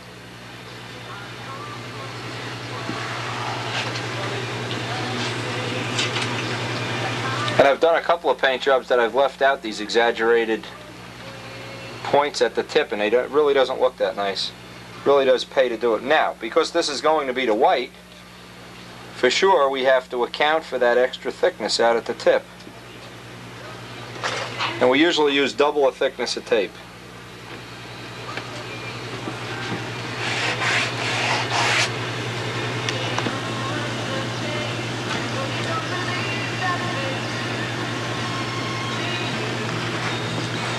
You know, we have to leave that when we make our pattern. The piece of tape we're going to pull out, we have to account for that extra length there. Otherwise, these 3 double lengths, we want them all to come to a point all at one time.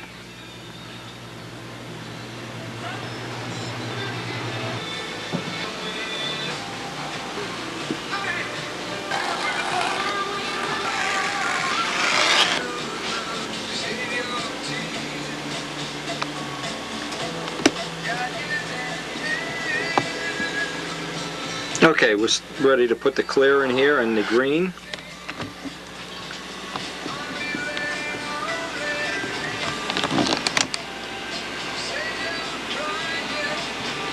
And we can get our 2nd and 3rd coats of green on that while this is drying. Then we'll get out there and do the outboard wing. Now it starts to get fun. There's never a time when you don't have something to put a 2nd or 3rd coat on. And you can really crank this out now. It takes a little extra time because we're doing everything on video, but now from this point on I typically could finish all the striping in one day.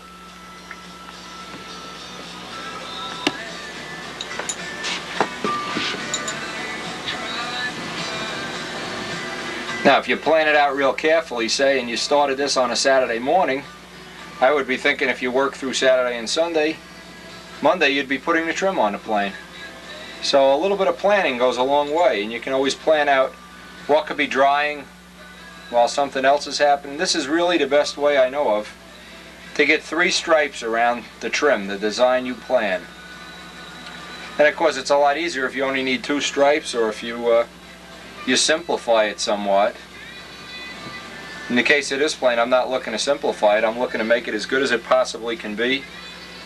And the price is real in terms of time. The price is irrelevant. There used to be a quote that they used to use in the art class when I went to art school, that the Greeks made statues and the Romans did artwork as if time didn't matter, man-hours didn't matter. I guess when they painted the Sistine Chapel and the Greek Parthenon and whatever, they didn't worry about getting to bed on time. They worried about getting the job done. So now I've had a long, intense talk with Dave Midgley about this, and one of the conclusions we came to that in his particular lifestyle is that maybe spending an extra hour every night after everybody went to bed would be the best way of getting this done.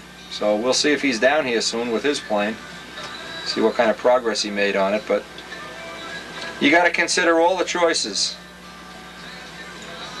There's a certain amount of time you have to put in. If you put it in efficiently, you wind up getting done in a very timely way, very orderly. Everything seems to fall in place. Okay, now while this is drying, I can be putting second and third coats on everything that I still have to tape off. So I really, at this point in time, want to get moving on this.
Okay, I'm closing in on having this part of the wing panel finished.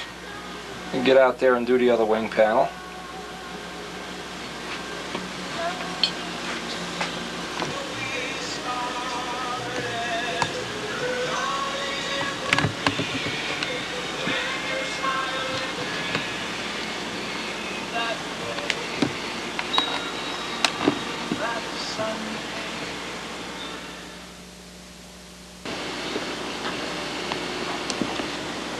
Okay, I'm waiting for my last coat of green to just dry up here. Had to answer a couple of phone calls from President Bush called, President Reagan called, Barry Goldwater called me. You know how important I am. Anyway, this is about what she's looking like right now. We're going to go back to the tail. Now in the tail, the only thing that's different, if we look back at the color map, we have to reverse it, of course. So we'll be masking off the stripe inside and then doing that up orange.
Now you can see the reverse pattern we have here as opposed to the wing.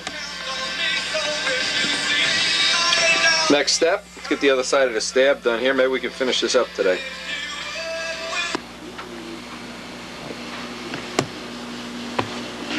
Okay, we have all the trim finished on the top of the plane. It's getting near the end of the day. We're going to try to mask out a little bit on the bottom. I don't think we'll get much done. We'll probably have to finish this up tomorrow. But we did get almost the whole top of the plane finished in well, two half days, I guess is the best. 3 half days. So we should be able to finish the bottom tomorrow if we don't have any major interruptions. And obviously a lot of this stuff is we just go back and redundantly repeat the same steps over and over, do the same thing. You know, now there's no point putting every step of it on video. We just want to give you the idea of how we go about doing this. And so when you do lay your own trim scheme out, you can be as creative as possible, as inventive, and know what materials we're using. And if you still have a question, pick up the old telephone. Okay, so this will be about all we can get today. We'll work on the bottom of this when we can, and I'm just hoping. I'm trying to make a plan here. We want to really work on this gold guy for a while, but I really want to keep each video intact. I don't want to be playing musical chairs here. So maybe what we'll do is we'll just try to finish this trim up on this one, on this tape, and the next tape we'll be doing some lettering, ink lining, spraying. Be something good to, there'll be good information on these tapes. You won't have to worry. What me worry, Alfred E. Newman.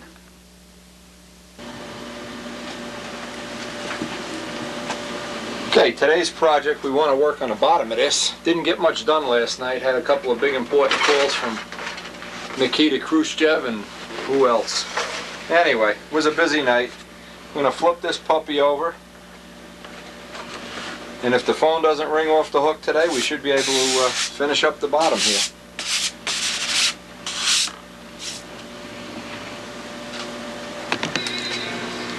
Now the trick is when you start the bottom, you already have the tape in the template one way, so you can get right into measuring it up here.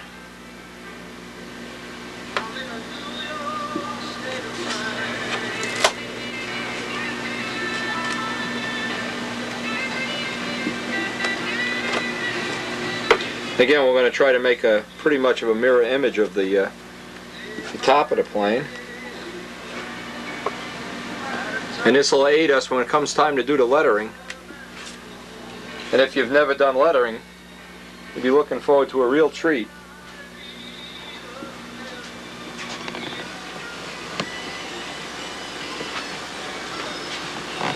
Okay, an hour and a half into this whole deal, we got half of the bottom done. And we're going to start on the stabbing elevators now. Just want to kind of show this in a little progress report. We're getting toward the end of the video. I'd like to get all the striping on this tape if I can.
Now finally we're going into the last phase, the green stripe that goes on the inside here.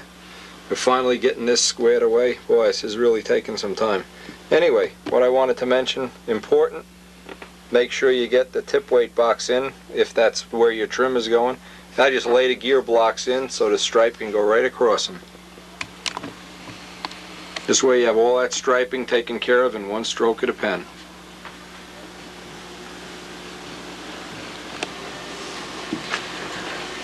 Well, finally, after all these hours, we're on the end of the striping, the yellow and the green. Hope we can finish this up. I think we're definitely going to finish this up tonight before we quit. Now, tomorrow we're going to start looking at two things we want to try to accomplish tomorrow. We want to pull off all the tape. When we pull off all the tape, then we can mask off the white-yellow stripe, or whichever. Now, we're going to do this based on how much time will be available. If we have enough time available, we want to start the lettering. And I've chosen to do the lettering. I can show this up on the camera. Now this is how I want to, this type of lettering I want to do. The old Vigan. These were real easy to do. And I'll go through this whole thing on the next tape. Kind of a nice style, sharp, pointy, macho kind of lettering. The year I made this plane, this was '85. I actually made two of these. And the lettering was real nice, so I'm going to try to emulate that lettering as one of the choices for the Cardinal.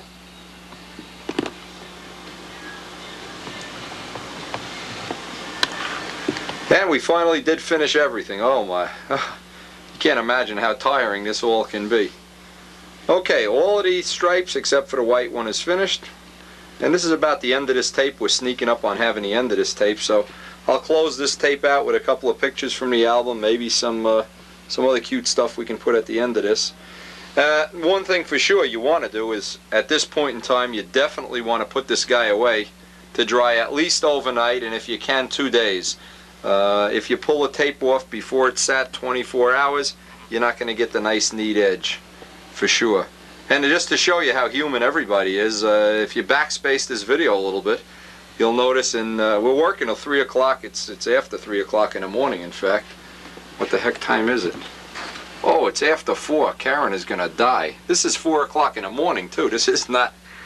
I wanted to work through the night and finish this because I got a tough weekend coming up. But anyway, what I did is I painted the stripes on the bottom backwards. And I had to go back and reverse the striping. I had the orange one. If you'll space the video back, you'll see. And... I had a choice. I figured I'd go back and edit that out of the video, and I says, hey, you know, let's get real here. How about a reality check?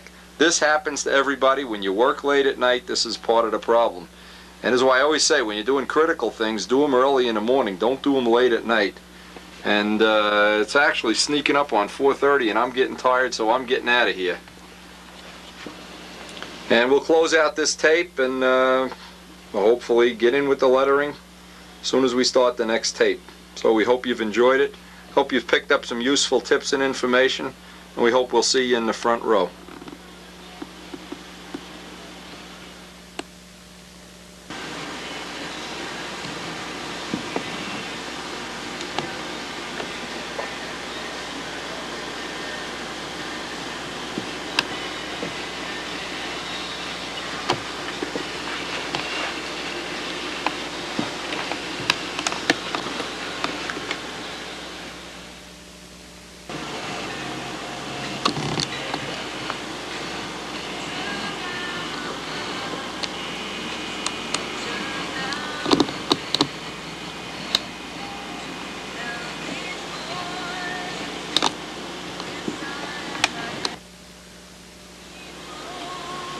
The king of all lettering jobs, the Red Baron. Speaking of lettering, and while we're thinking about lettering in these next couple of moments while we get ready for tomorrow, think about all the various kind of lettering. Letter-sets, painted on letters, Red Baron letters. Lettering is a big part of the trim job.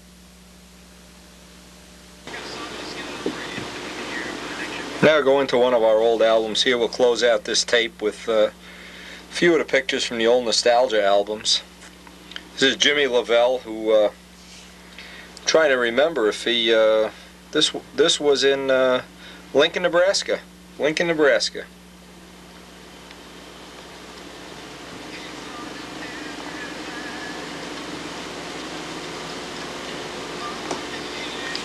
It's an old photo of Gene Martin's, the original Mariner. Just check out a few things here. Check out the three-bladed wood prop. Gene was making three-bladed wood props for quite a while there. Here's a really old picture from one of the old King Orange meets when it was really cold. Roger Barrett on the left, Tom Dixon in the center, Gene Martin on the right. And it looks like they were going into the trophy business here. I don't know. Good thing I didn't fly that day.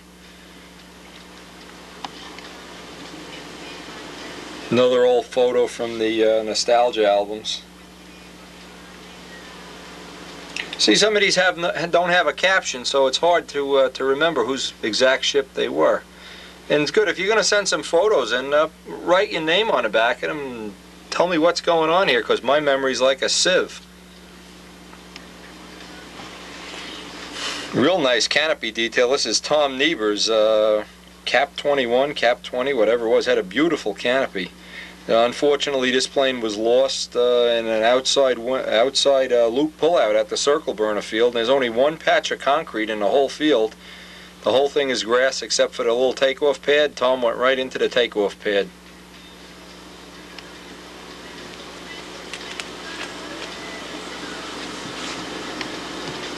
And these are the kind of pictures I like. This is an old picture from the '83 Nats, and this looks like Ted has his hand under the table rubbing Shireen's knee or something.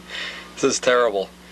Anyway, Shireen re-added the score 15 times, but it didn't do any good. Ted was still out, and I was still in. If you notice, I'm right up here in the picture, smiling like a fat cat, and Ted had left out a maneuver and opened the door, and the Bhagwan got in. 1983. Since then, Ted and I have had pretty much the rivalry of the century. One year he seems to snoot me, and the next year I snoot him. One year he crashes, one year I crash. So this year coming up, maybe we'll both crash. Who knows? Another nice picture of Chuck Holsapple out at his house. And boy, you can't say enough good things about this guy. When I did the newsletter, and believe me, I collated and stapled and wore my fingers to the bone doing that newsletter. Chuck did most of or all of the typing and editing, basically because I couldn't speak, read, or write. So, Chuck, thanks a lot. Even though some of us seem like we don't always appreciate your effort, you did a heck of a job. This is Tom. We had the canopy shot of this plane before. This is Tom Niebuhr. Real nice semi-scale. Unfortunately lost in a crash, but a heck of a plane. I remember it well.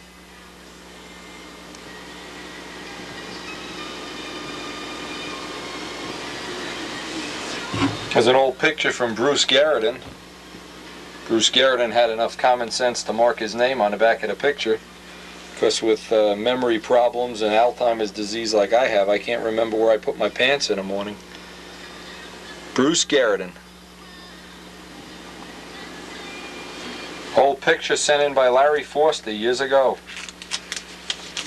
This is an oldie. One here from Ted Snow.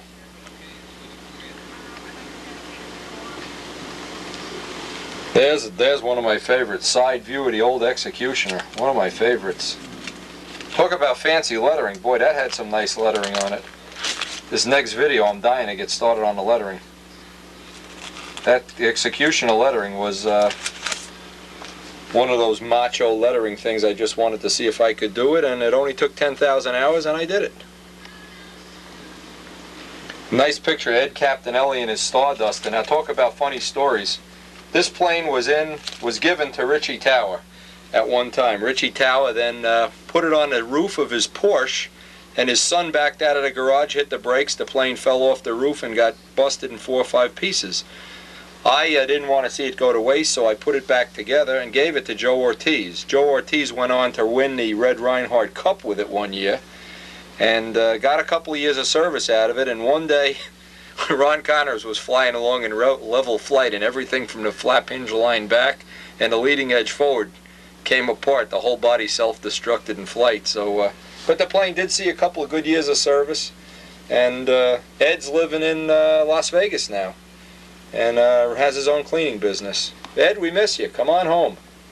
Heck with Las Vegas. Heck with out west. Come home to Jersey. 1983 Nats. This is Marty Ciccola's plane. This plane had a long, illustrious life. I think he got 9th this year. He was the Rookie of the Year. 5 or 6 years later at Edison, he was flying this plane, and the outboard wing came off in flight. Oil must have gotten in by the glass joint. Kind of a neat-looking plane. Now, this was one of my favorite planes, the Illusion. It had a nobler wing, of course. Everything had a nobler wing. 55 Chevys had a nobler wing back then. I don't know if you can see the... it did have a decent finish on it. And it was one of the first planes I had done a 2-pilot canopy. There's 2 pilots in there. I don't know if you can see that. 2 pilots in a canopy, a chrome spinner, chrome landing gear. Kind of a cool plane. Had a good life. Won a lot of local contests in junior and senior and whatnot. And... had a good life. I gave it to somebody, and I know it's still around, but I don't know who has it. I just saw it up at the club field last year. Somebody must still be flying it. Stan Powell and the Dove. That was the concourse winner in 83? Yeah, 83. Beautiful. Beautiful. Right up there with Ski and Busso, all the top builders. Really a beautiful plane. And who could ever forget Lou McFarland? I think the Shark was 20 or 25 years old at that point in time. And Lou came out, flew it, did his thing, qualified in the top 20, had a ball. What a guy.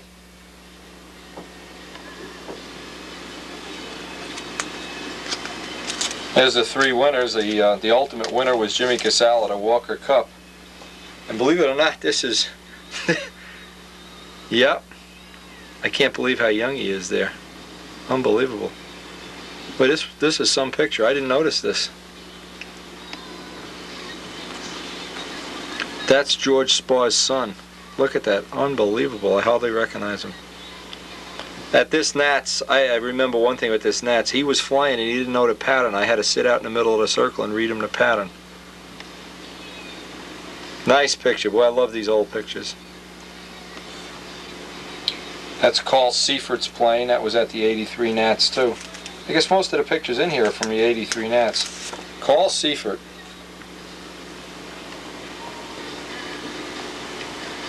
And there, of course, this is the 83 Nats, the Walker Fly-Off. There's the Bhagwan taking off, and all the judges getting ready to find something.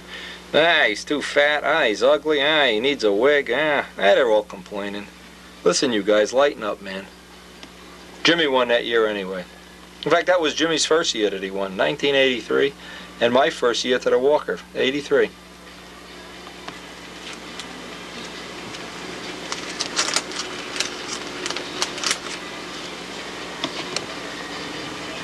Another shot at a fly-off here is Lou Walgas getting ready to give me a launch, 83 with the MiG. And appearance judging, I don't know. Can't tell what row that is. Here's a guy we definitely all miss. Ken Przicki with his Ignition Ringmaster. What a pain in the neck to start and run that thing. That was one of those planes you go crazy trying to get a needle setting or ignition setting or whatever setting you had to have. Set your hair, who knew? Anyway, he's out of the hobby now. In fact, he built dollhouses. Just like me now, with my dollhouse deal. Kenny Przicki.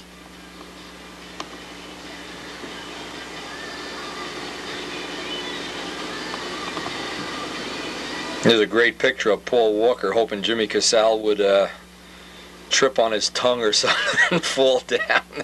Yeah, Jimmy, I should have won. You should have been second. Anyway, what a laugh. Jimmy did win that year, and that was a great year. A lot of good memories. Just a lot of good memories.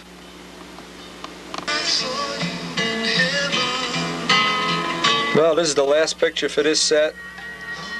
That's the Bhagwan flying in the fly-off, and all the judges picking fleas out of their ears or whatever they were doing. Hey, you guys, look at the flight. Look at those nice white sneakers. I should have won that year. Anyway.